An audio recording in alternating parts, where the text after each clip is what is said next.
Welcome, listeners, to www.IronRadio.org, the website and podcast for all things strength sports and sports nutrition. With your hosts, Lonnie Lowry. Remember, Phil is like a gnarled old oak tree held together with scar tissue and bone spurs. Rob Fortney. And I'm telling you, the pain that I would suffer was beyond excruciating. And Phil Stevens. Just do it, Rob. You'll kill all those nerves. Thanks for listening.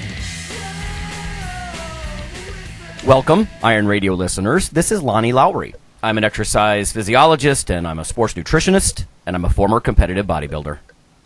This is Phil Stevens. I'm a strength coach. I run Strength Guild, amongst other things, and I'm neck deep in planning this Jim Windler meet, so the NLV meet. Right on. Should be a good time. Nice.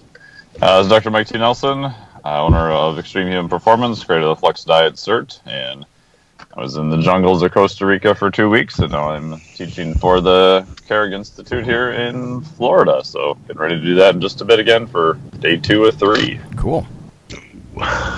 Hey, my name is Karin Layton. I'm just a nerd who lifts sometimes. Aren't we all? Nothing wrong with that. Nope. Okay. All right, everyone. We have 2 bits of news. One little piece of Iron Radio community news, I guess you would call it. It's not quite a mail. And then we're going to talk to Karin about women in powerlifting and in science. Karin is for people who aren't familiar, a lot of the news blurbs, fairly regularly that we do, Karin will send something and be like, here's a cool one, here's a cool one. So we thought we would just sort of check in and actually speak with her. So, okay, but I digress. 2 papers here. Strength and muscle sport news. This first one it was a press release from Rutgers University. Mike, this is interesting because you and I differ a little bit on how much vitamin D we take in the winter months, I think. Yeah. But this says, more vitamin D may improve memory, but too much may slow reaction time. And then the subtitle is, how much vitamin D can boost memory, learning, and decision-making in adults, and how much is too much? So this was a study done in women. It says, a unique Rutgers-led study found that overweight women who took more than 3 times the recommended daily dose of vitamin D showed improvements in memory and learning, but also had slower reaction times. So this caught my attention, right? Because in powerlifting, you need explosiveness. Now, this was done, it looks like, in older women. The researchers evaluated 3 groups of women between ages 50 and 70 in a randomized controlled trial. One group took the recommended daily dose of 600 IUs, right, international units of vitamin D, which is 15 micrograms, right? It's a conversion factor of about 40 for people who aren't familiar. And they did it daily for a year. So 600 IUs daily for a year. That's not a very high dose. Another group took 2,000 IUs per day, and the third group took 4,000 IUs per day for a year. All women participated in lifestyle counseling and were encouraged to lose a modest amount of weight. The researchers found that memory and learning improved in the group that took 2,000 IUs per day, but not in the group that took the higher dosage. Meanwhile, the women's reaction time showed significantly slower results at the higher dosage. So they're sort of pointing the finger a little bit at 4,000. It says, quote, this is possible since other researchers have found that vitamin D supplementation over 2,000 units daily increased the risk of falls. So when they look at older ladies, they're worried about risk of falls. It said, but previously researchers didn't understand the cause. Our team's findings indicate a slower reaction time may be one answer. Many people think that more vitamin D supplementation is better, but this study shows that it is not always the case. Mike, any thoughts from you about that? I mean, vitamin D is not very toxic as far as the fat solubles, and things like that. And, of course, you got to take a good whopping bolus, daily amount to get your blood levels to change. But have you seen anything on nervous system or? Yeah, I would say that 600 IUs really isn't going to do much for pretty much anybody. 2,000 starts to kind of move that curve.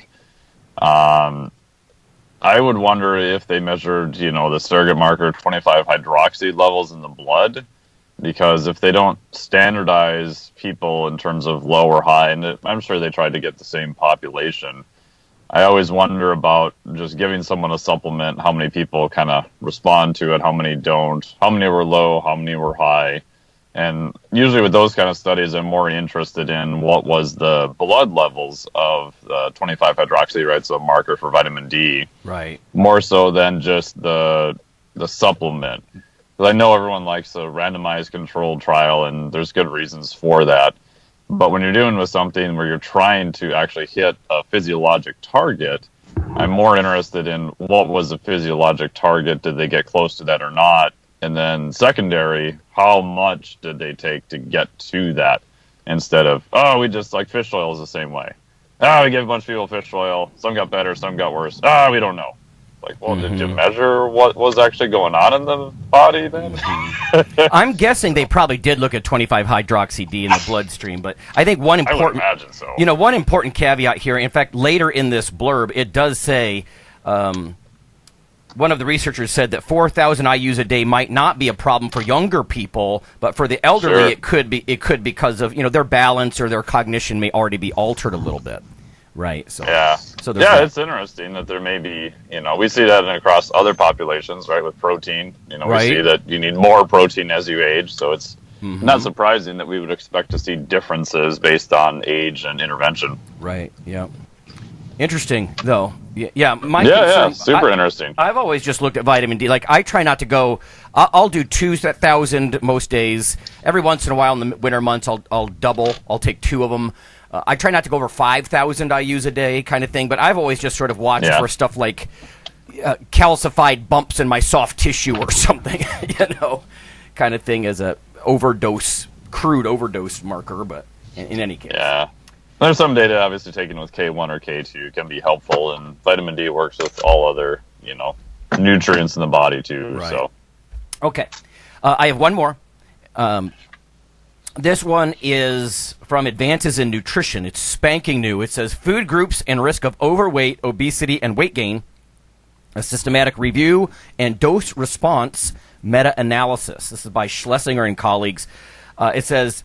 This meta-analysis summarizes the evidence of a prospective association between the intake of certain foods, and here they are. Whole grains they looked at, refined grains, veggies, fruit, nuts, legumes, eggs, dairy, fish, red meat, processed meat, and sugar-sweetened beverages. So pretty much all foods.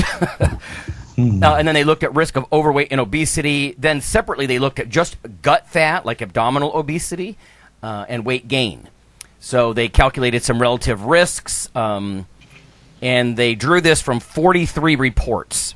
And then they compared the highest compared with the lowest intake of each of those categories, right, of red meat, for example, or fruits or nuts. So what did they find? Inverse associations and modest relative risk differences were found for whole grains and less overweight and obesity. So whole grains, the relative risk was 0.93, so slightly less than 1.0, right? For fruit, it was the same, 0.93, so higher fruit intakes associated, right? This isn't causal, but associated with lower overweight and obesity. The one that jumped out the most with the biggest relative risk change to me was the nut intake. People who ate the most nuts, their relative risk for abdominal obesity, right, gut fat essentially, was 0.42. So quite a bit less. And I find that interesting, right, because I always think about nuts as they've got all those great phytochemicals and whatnot, but at the same time, you got to be careful because every handful is going to bring a lot of calories, right, just because of the monounsaturated fat. And anyway, legumes had a 0.88 relative risk when it came to overweight and obesity. Fish was similar, so slightly lower risk of abdominal obesity. And they just go through. I'm not going to read all of these. The red meat caught my eye, and they said it had a positive link with gut fat, but the relative risk was 1.1, and with weight gain it was 1.14. So these are modest, right? These are very modest differences. Small. Yeah, and I want a definition for red meat. Damn it, right? Mike, you and I, every time we go to a conference, we see something like, "Can you define red meat?" Because if you mean hot dog and bologna, I agree with you. Yeah. But that's not all. I'm sure that's not like what Phil's eating in his family, is hot dogs and bologna all the time. So. Yeah. Did you say they had one for processed meat on there too, or not? They did. I don't see the numbers for that though. Oh, okay. They do have sugar sweetened beverages. beverages. Make you think that they divided it out then, if they had a category for processed meat, but who knows? Right. No, they did mention it in the beginning. I don't see it here in the actual results section. They do have sugar sweetened beverages though. SSBs. The relative risk was 1.05 for overweight and 1.12 for abdominal. And then they go on to say, actually, this has a very low to low quality of evidence that could be improved by more intervention trials or use of novel statistical methods. So, I agree with that, right?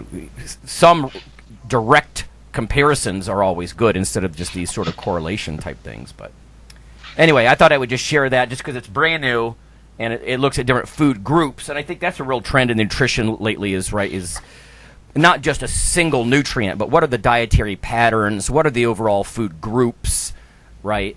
And that's one of the things why I'm always concerned when people, if they start really restricting some of these types of diets, like if you're a hardcore vegan or, let's take even that to an extreme, like these fruitarians I hear about sometimes. Like, wait, you only eat fruit? Really? Like, they're hacking away entire chunks of the food guide, and each of these food groups has particular nutrients that they're really good at providing. So anyway, that's the science news. I did want to say one thing from a listener, Scott. Significant donation from Scott this past week, and I just wanted to single that out and just say thank you. Iron Radio stays alive because of things like that. So thank you, my man. Thank you. Okay, let's get to Karin. Thank you for your patience. Let's start with your origin story. Maybe start before that with who you are. Like, why do you listen to Iron Radio, things like that? What's the interest? What's the connection? And then we can start with how it all began.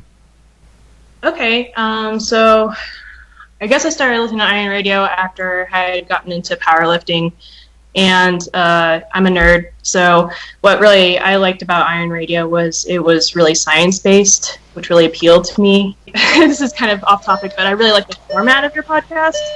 So I hate rambling, nonsensical podcasts that don't seem to revolve around like a structure or a point. So I'm picky. And so that's why I really enjoy Iron Radio. It's just like kind of the perfect, intersection of science, lifting, and a good format. Okay. So I guess origin story for science is I've always been a nerd. So there's that. Okay, right. I've just been a geek my whole life. And I mean, it kind of like started out where I was like, as a kid, I was like, I really want to be like a zookeeper. And then it kind of like devolved, right? And they're like, well, maybe a zoologist. And then you get more education. You're like, okay, well, maybe a biologist. So that's when I got my first degree in biology. It was basically off of that drive from like 6 years old to love animals all the time. Okay. And then I was an unemployed biologist for a year after that because it was like peak recession. So that cured me of biology. Oh, okay. So then I jumped and changed careers, and I got into an engineering job. And so then I was like, well, I guess I better go back to school. And I've just been in school ever since. So, gotcha. Working on my second degree in electrical engineering. Oh, okay. So what about the connection with lifting? I mean, you're sort of atypical, I think, or at least you're against the stereotype, right, of somebody who might be a power lifter, maybe. Right. Well, I don't necessarily think so. I mean, like, there's a lot of, I would say, nerds that lift. I think it kind of appeals to a certain kind of building, creating mindset in a way. Yeah. But in terms of lifting, it was like I was a competitive swimmer in high school, and that just really burns you out on cardio for the rest of your life. So right. I still wanted to stay active, and kind of after college, I was messing around in the weight room and just kind of doing a little bit of lifting here and there. But it was just like a series of female friends who really inspired me. So I had a friend who lifted, back in the day. I was like, oh, wow, that's really impressive, and I was like, wow, I just really want to be like that. So then I started getting more seriously into using like barbells. And then through like an online fitness community, I found one of my friends that was a power lifter, and I think it is the goal of every powerlifter to convert one of their friends to powerlifting. So, so eventually, after much cajoling, she finally got me into doing proper powerlifting, and I did, a meet, and I just fell in love with it. So that would be my origin story on that. Oh, well, no, that's good. And in a sense, we count on listeners who are that sort of egghead, meathead combination, right? Mm-hmm. That sort of, nerd and lifter. But I think you've hit on something that the common thread is this like self-improvement type thing, this personal growth type thing. Whether it's brain or biceps, right? It's you're enhancing, in a progressive way, you're actually self-actualizing on some level. So, and the other thing about like powerlifting, unlike most sports, you are kind of you're peaked at mid-20s, right? Mm-hmm. So with powerlifting, I'm turning 31 this year, but I know that I still have years where I can actually get stronger and better. Yeah. You're never, in most sports, you're never going to get better than what you are in your young 20s, and that's really depressing for me.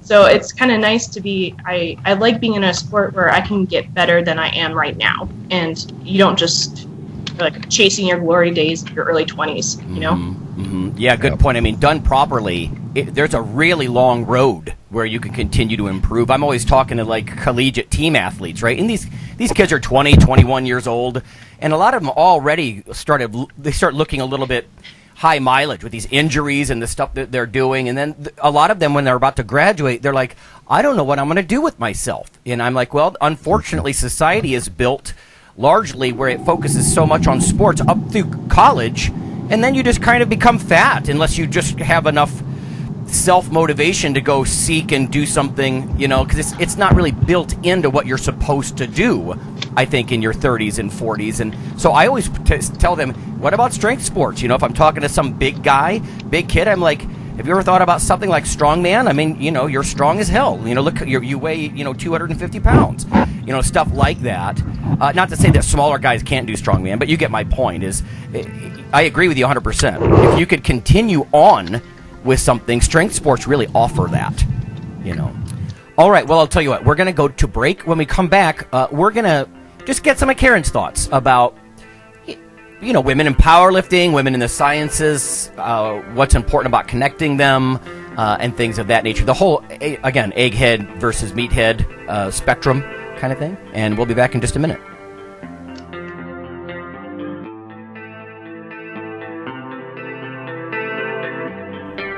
Hey listeners, this is Dr. Lonnie Lowry. If you've ever had anyone critique you on your protein intake as part of your weightlifting lifestyle, oh, you poor meathead, all that extra protein is going to rot your kidneys or weaken your bones or dehydrate you or give you gout or who knows what. There is a book available. You could simply Google CRC Press and Lowry.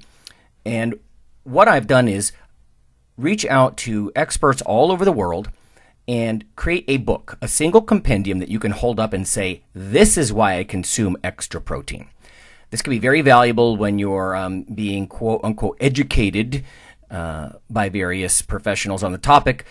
There's an enormous amount of literature in this book on the safety, the effectiveness, how protein works in cells, the history of protein and weight trainers, much more.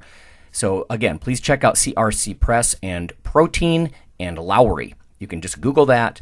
And I do, full disclosure, I do make a small single-digit royalty on the book, but that's not why I did it. I did it so we can all have something, our particular population, to both defend what we do and to inform our nutrition and our eating.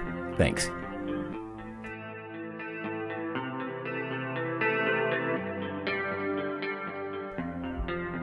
IronRadio is, of course, primarily a podcast.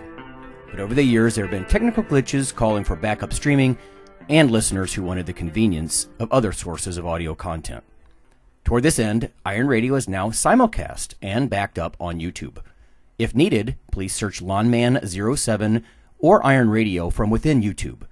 There's not much video, but if you like to listen through YouTube on a Roku or other living room device, there you go.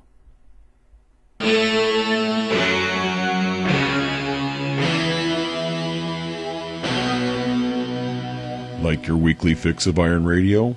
In addition to being a popular institute on iTunes, we are also on email. Simply go to www.ironradio.org and sign up for the voluntary email. You'll get a once per week email, no more. That's little more than the show notes and a link to the audio. So go for it.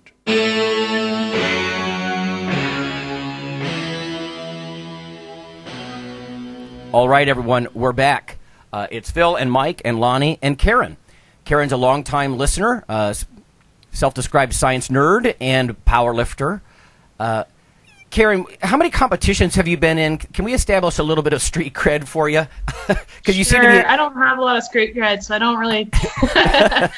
But I've done a couple meets. This last year, I developed this really weird, rare hand condition called Dupuytren's. So I had to get a couple hand surgeries this last year. So, that set me back. Yeah. But I've really tried it. I'm almost back to peak where I was before. So I would say that I kind of started really trying to powerlift in 2015 and then got knocked back this last year. But I'm coming back. So. Sweet. Okay. Yeah, you know what? We could do almost a whole episode on injuries that shut you down. And we've all felt this, right? Even you listeners, think about, like, if you've ever had a hand injury, you're just screwed. Like, a serious hand injury is going to limit you in ways that you would have never really given it much thought, you know? Like, oh my God, I can't hold the barbell. Yeah, it was, I listen to you guys, and Phil's always like, well, if I don't have my hand, I'll just use my other hand. But I found that it was just too demotivating for me. So I really just took a lot of time off from the gym. I couldn't handle it. It just really set me back. But now that my hands are back to 100%, I did the Phil Stevens diet for success, which is eat like an asshole, and I just bulked my way up, an extra 10 pounds, and it was miserable for the first couple months. But it's a real recipe for success. So, yeah. I don't want to sound sexist, but I haven't heard many women say that. I'm going to eat like an a-hole and just put on weight and just massive, weight gain.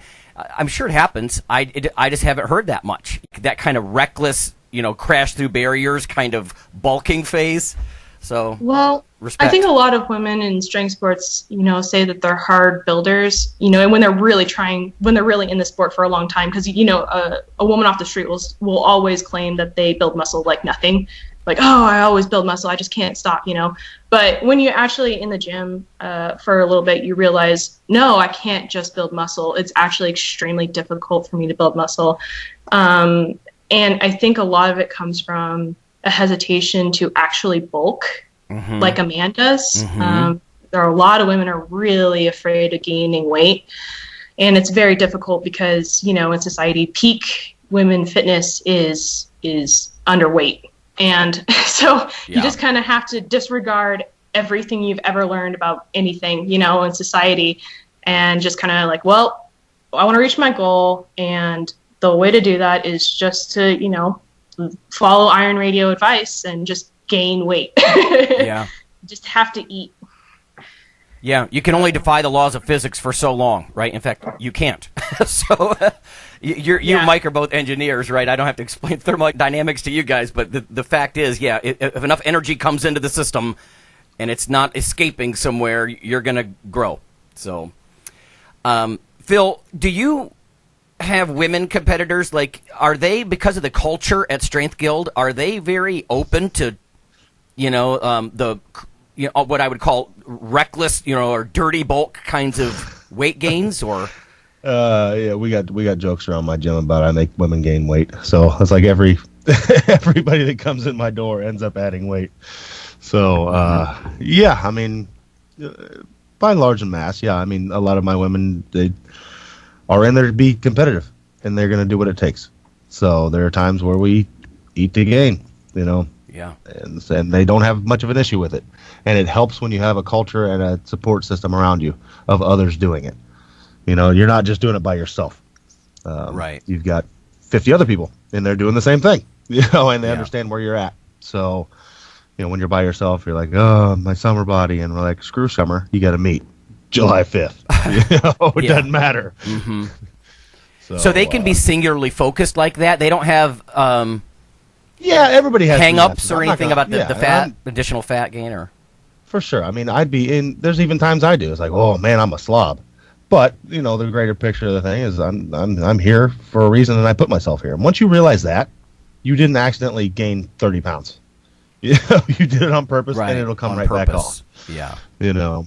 So once you pass that barrier, it's a lot easier to do it. It's like, I think people have this idea in their head that if you gain 20 pounds, it's permanent somehow.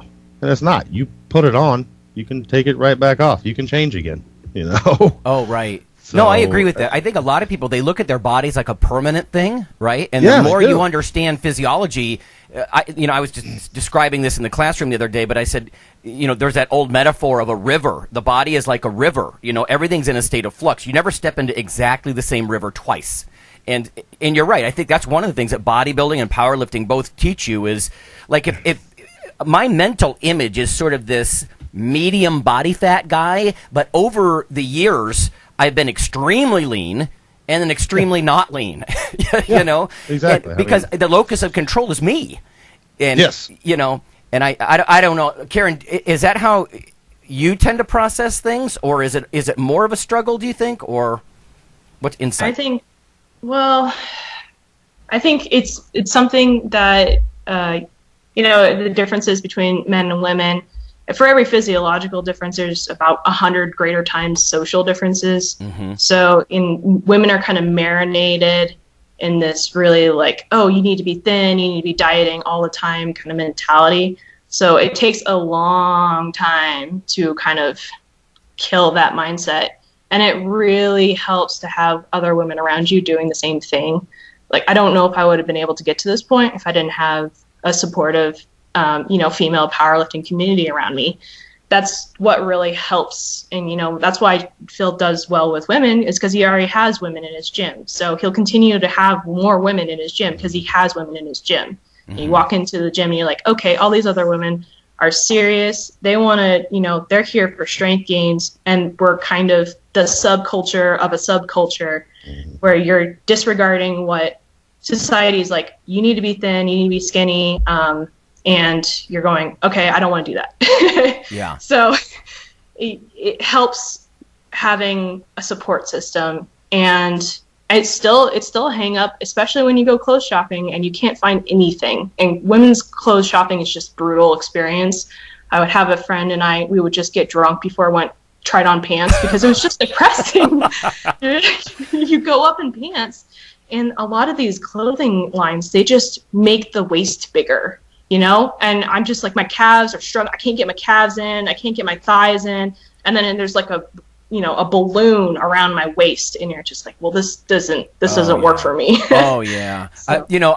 I was in Kohl's. This was like 2 summers ago, and I still remember it. And I couldn't find shirts. They all balloon around my waist, like my dress shirts for work. And so I got this athletic cut one because slim cut's not going to happen. When it says higher sleeves, more narrow arms, I'm like, no.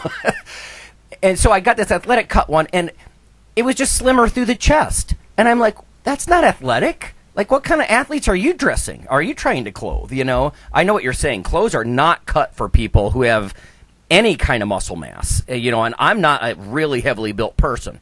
But that can be very frustrating. I've never had drinks before, but I can see where the frustration, because society's not built like that. But let me ask you, what's your genetic predisposition? I know nothing about your baseline characteristics. So are you built for strength? Are you ectomorphic and thinner, and the weight gain is important for, you know what I mean? Because where you come from, I think, is a big deal, right? Like, for example, I liked bodybuilding because I could participate with weights.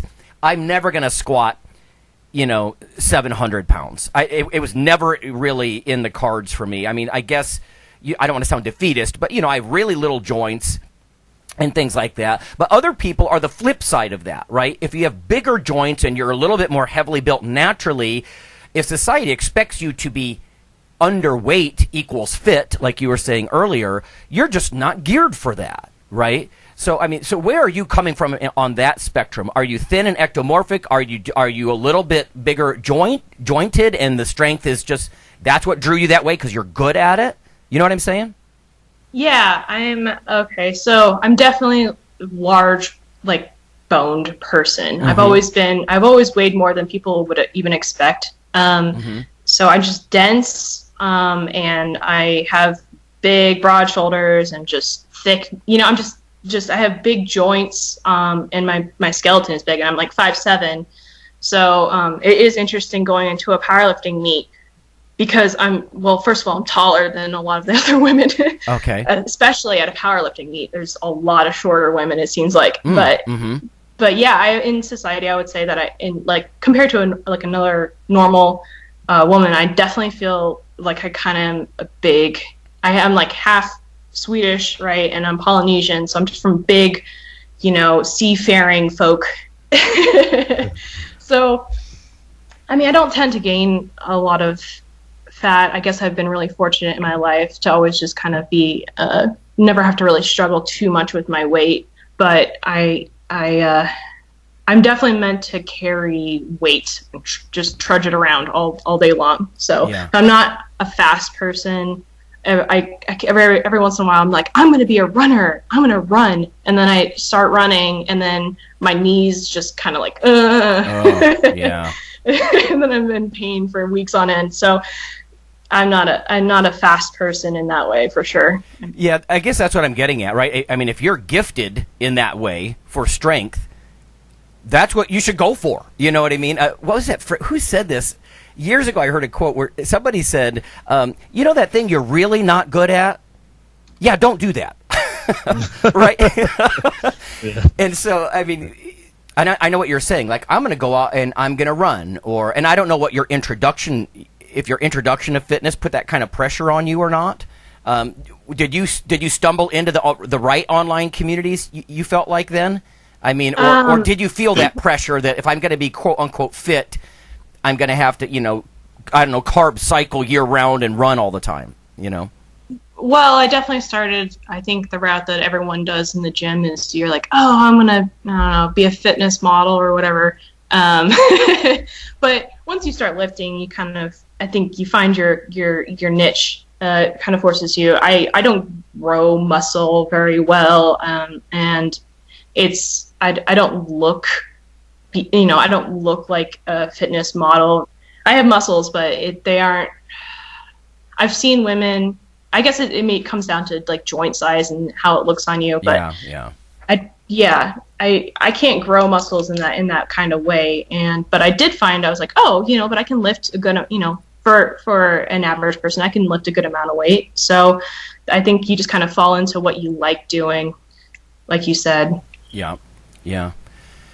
I know what you're saying, too. Yeah, not everyone's built to look like a balloon animal, with like these tiny joints and these big bulging muscle bellies and stuff. But one of the reasons I like strength sports is because you can be all of the above. You can be the really heroic sort of Highlander or strongman kind of guy who's just really large mammal like we talk about, or you can be a smaller person and maybe you're geared toward the balloon animal look, and there's something for everybody, I think. But let's switch gears a little bit about the science side of things. So you describe yourself as sort of on the nerd geek side of the spectrum a little bit.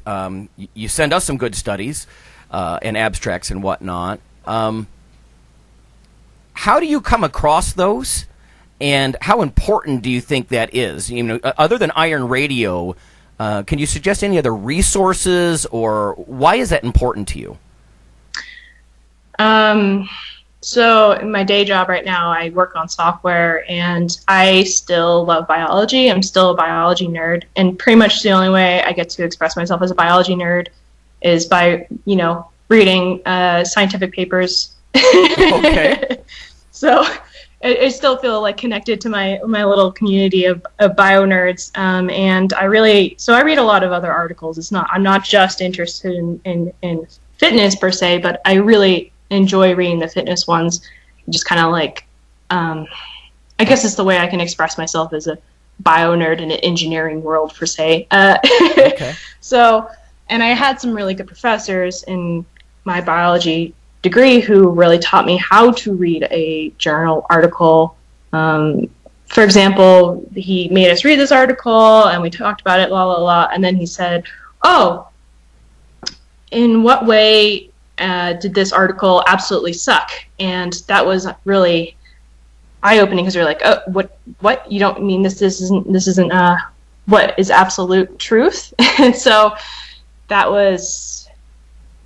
it really opened my eyes to reading articles and enjoying delving into the science of journals. And so I really enjoy the geeking out, and the only place I can really share my fitness geeky articles is with you guys. So. Oh, okay.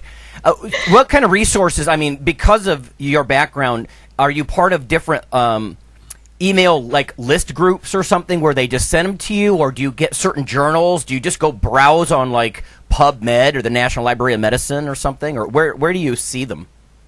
I usually go on Science Daily. It's a pretty good resource for finding articles. Yeah. And I like going to, I don't know if you ever go on Reddit, but they have a few fitness communities on there that always share articles like Our Fitness, and then there's Our Advanced Fitness, and that one's just strictly papers. Interesting. So, yeah.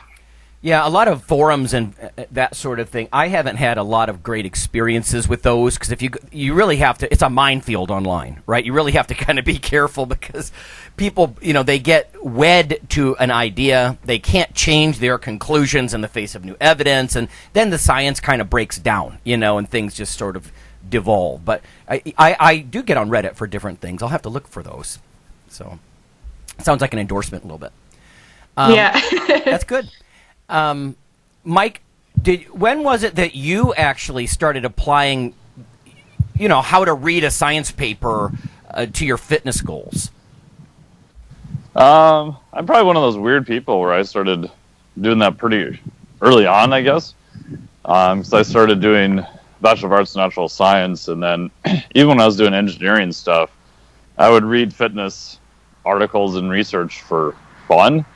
I actually wandered in and took the 400 level exercise phys class. I was at Michigan Tech. I couldn't audit it because I was maxed out on credits. So I talked to the professor and I said, "Hey, I just, I like this. I just kind of want to come to your class." He's like, "Well, you can't audit it because you're maxed out on credits." And he's like, "What's your major?" I said, "Oh, I'm doing mechanical engineering." He's like, "Well, what are you doing here?" I'm like, "Oh, it's just kind of fun. And you guys go over lots of cool research." And his background was aerospace. He was one of the physiologists for a lot of the Russian space programs. And he was super cool. He's like, "Well, no one's requested this before, but if you just happen to wander in during the class time, I won't kick you out." I'm like, "Oh, great." So that was probably the first real sort of exercise phys class where that they went over, different papers and stuff like that, because this was back in the late 90s, that there was some stuff published in that area, but there's definitely wasn't any textbooks on it. So the class was all very heavily research-based. So that was super helpful at that time. Oh, that's cool. Yeah, I'd call you a nerd, but I admit, self-disclosure, I don't know if I ever said this, but when I was a doc student, I sat in on a class. It was doc-level endocrinology, and I just said, and it was 7:30 in the morning. Yeah. and I'm like, I just want to sit in. He's like, "You just want to learn it?" Yeah, I really, hormones control the show, because I was in exercise physiology at that point, and I wanted to see the more pure, if you will, biology approach. It wasn't always with a fitness angle, and I just needed to understand endocrinology better. And unfortunately, these days, we're actually telling students you're not even allowed to sit in on a class unless you pay for it, I think for liability reasons. Somebody's going to come back and sue and say, "I want a grade for that," or "I want audit credit for that." And I hope that's not always the case, because that was that sort of open learning, just nerd out environment. So I'm with you there, man. Karin, let's bring it back. So I think this is maybe to use Mike's term, my bias, but I think that although there are a lot of nerdy lifters out there, it's something that's sort of grown in popularity, and I think the general public still wants to pigeonhole people. If you're heavily muscled and you're a large mammal, then you must be slow on the uptake, and they expect really smart people to be like physically unimpressive, or even like disabled, like a Stephen Hawking or something like that. Because you hybridize those things, and again, I agree. There's more people doing that. What advice would you have for women if they're interested in science or powerlifting? How would they wed the two? Or I guess I'm just looking for your personal insights. Yeah, I think for women and that are interested in science, it's more of I would say exposure and also believing in yourself, because I think one of the reasons I didn't even consider engineering at first is because I thought, oh, you have to be, absolute top of your class in math to be an engineer, which is false. So you can, if you're just okay at math, that's fine. You can go into engineering, follow your dreams, passion. And I think take a risk and don't be afraid of walking into a room and being the only woman there. It's really intimidating, but usually in those kind of environments, they're more scared of you than you're scared of them. So kind of like, okay. But for lifting, it's really my main advice is to just throw away your scale and embrace stretchy fabrics, and find a community of lifting women, because you're not going to get supportive comments from the general public. You're just not. People are going to be like, oh, be careful, you're going to build too much muscle, and they give you all this helpful advice, and just you can't listen to them. You have to find your own compass in a way, and just kind of stick to it and find other women that are on that same compass, because you need a support group if you're going to be in like the subculture of a subculture. For sure. Yeah. Especially, talking with women, young women or people who want to get fit. You can't see muscular strength. Now, you can see muscle mass, but you can't. Sometimes it's less obvious. I always joke with runners, I can't see your VO2 max, that kind of thing. But so people's perception of fitness, it doesn't always encompass strength. Like that girl is as strong as or stronger than most grown-ass men, kind of thing. And people don't really acknowledge that sort of thing. But how many times have we all rolled our eyes at someone saying, oh, I don't want to build too much muscle. Like you said, be careful, don't build too much muscle. As if, right? As if that stuff just falls onto your frame. I don't know. Right. We're waiting for every woman in my gym to just get too jacked all of a sudden. Still waiting. It hasn't happened yet. Totally. Yeah, and I think also, there is that perception, like you said, that you're going for a permanent state. You're changing your body permanently for the rest of your life. But I will say that adding muscle onto your frame as a woman jacks your metabolism way up. I eat like a man at this point in my life, and if I ever have to calculate my calories, I just put in my weight, Right. No, because you start carrying the same amount of muscle as a man, and I don't think your it's just, I don't think women inherently burn less calories than men. I think it's a function of how much muscle you're carrying and how much you're doing in a day. Yeah, there's definitely a correlation there, I think, with muscle mass. I was going to say, it's a new website. Let's launch it, eatlikeaman.com. We'll start selling shirts. And Yep. Eat Like a Man, and the website's entirely for women. Yep. I will say this. You mentioned just a minute ago about sort of there's intimidation factor, whether walking into a strength environment or even the science environment. I don't know if you've ever heard E.O. Wilson, read some of his books, Karin, but Harvard biologist, right? And this guy's in his 80s. He still does field work, but he often says that there's an optimal level of intellect or brightness among scientists, and they are not this public image of, they're not math geniuses. You know, they're not this image of some dusty chalkboard and they're scribbling equations, you know, like you might think of like a physicist or something like that.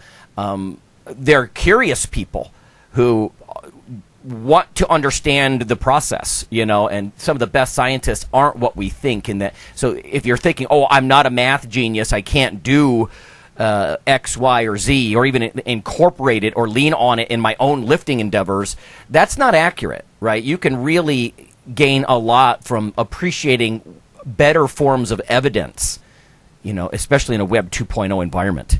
So, yeah, I mean, it's about following, your passion. If your passion is for, asking why, that is the biggest indicator you'll be successful in that kind of career. Just being curious and being passionate about something goes a really long way. Mm-hmm. So, well, and then the other thing to the hurdle that I've seen people have is not just finding your passion, but allowing yourself to follow it. Because a lot of times your passion is not what the populace says is good to do. Like, the populace, as far as exercise goes, is still based in cardio. And for people just to say, I'm just going to get strong. It's still very niche.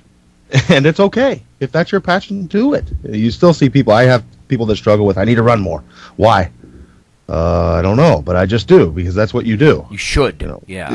Yeah, you should. And it's like, it's okay to not do what everybody thinks you should.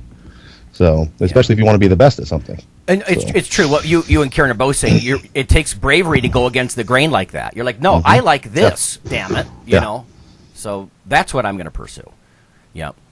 Just to wrap up, Karin, any other advice you might have for somebody who, whether in their sciences or not, just women in the strength sports, anything that might have helped you or you've seen, you know, with your friends and your community? I know you said seek a community. Anything else? yeah, I would say, be brave. And I don't know who needs to hear this, but you are allowed to not be skinny and small. I feel like a lot of women need permission to gain weight, and I'm giving you permission to gain weight. Get strong. Yay. Be buff. There you go. Okay. There it is. So you have permission from Karin. Yeah. Go get big and strong. Go get big and strong. Yeah, don't let them tell allowed. you what to do. You're allowed. So. That's what me and my wife joke.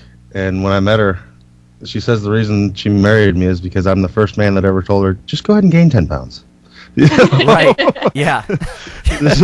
She's like, what? I got to keep this one. Yeah. Well, because, you're educated enough to see that fitness is, any of a variety of characteristics, from strength to flexibility to cardio to, there's all these different characteristics, and you can appreciate that strength is one of them, and not just like walking around with, 12% body fat on a woman's frame, kind of thing. Oh, and also get your protein. I struggle with this too. I don't know what it is, but women often eat too little protein. Eat your protein. Go get your protein. Go drink your shakes. That's funny that you say. I don't know how much I've really divulged this, but being an extreme minority as a male in dietetics, I often, in my classes and at conferences, I got this vague vibe that protein was man food, almost as if it's to be not avoided, but, like I would hear terms like, oh, those meatheads and their protein, and there's almost this idea like red meat is man food or soy is women's protein. And I'm like, that just doesn't sound very scientific. That sounds like there's some baggage involved with that. I don't know where that's coming from, but I got that vague, sensation in some settings. So I think that's good advice too. Yeah, go eat your damn protein. For sure. Yeah, I think that might be more of a physiological difference, because I think I've read before that men can't tend to crave protein. So I think it may be more natural for men to go after protein. And I never crave protein. I hardly ever. I do sometimes, I guess, after a really heavy lifting set. But I kind of force myself to get in protein. I just do a really big protein shake in the mornings, and and I just try to really focus on getting that protein in because it does make a huge difference. And it's just not a natural thing that I want to eat. So what do you want? Is it your perspective that women like carbs? Do they? Is it? Oh yeah, starches and sugars. I mean, it depends on your cycle, right? What you're craving depends on where you are. If you're not on hormones of estrogen or whatever, if you have a natural cycle, you'll start craving carbs at certain times. You'll start craving fat at certain times.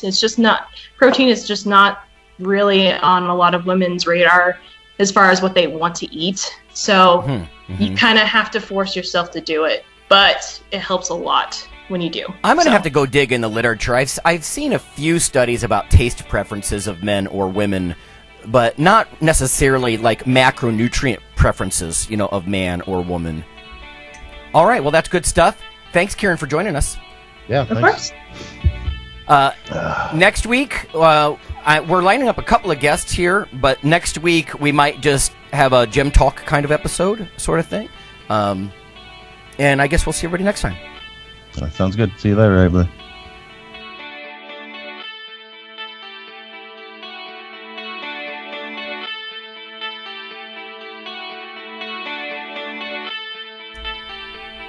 Hey listeners, have you seen the store at IronRadio.org?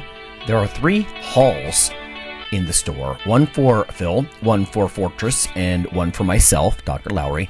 And they're thematic. So you can go into our Halls of Iron store and choose based on your goal.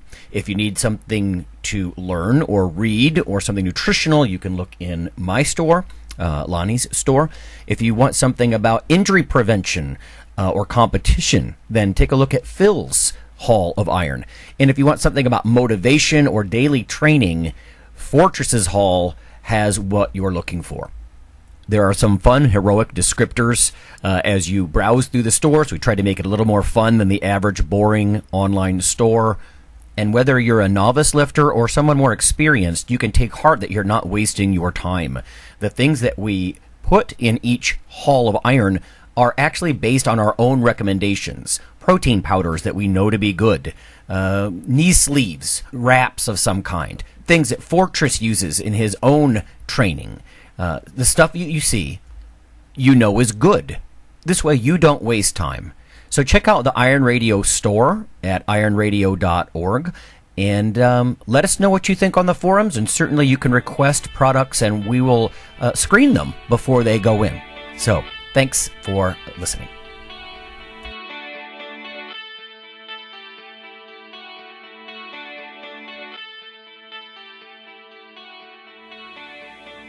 Iron Radio is accepting donations.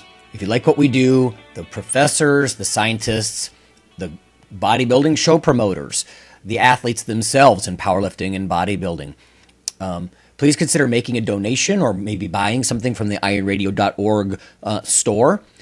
We also are accepting supporting members. So for $4 a month, which is frankly less than the bank sneaks out of your account in fees, you can step up and support a form of sort of public radio for the bodybuilding and powerlifting and strength community.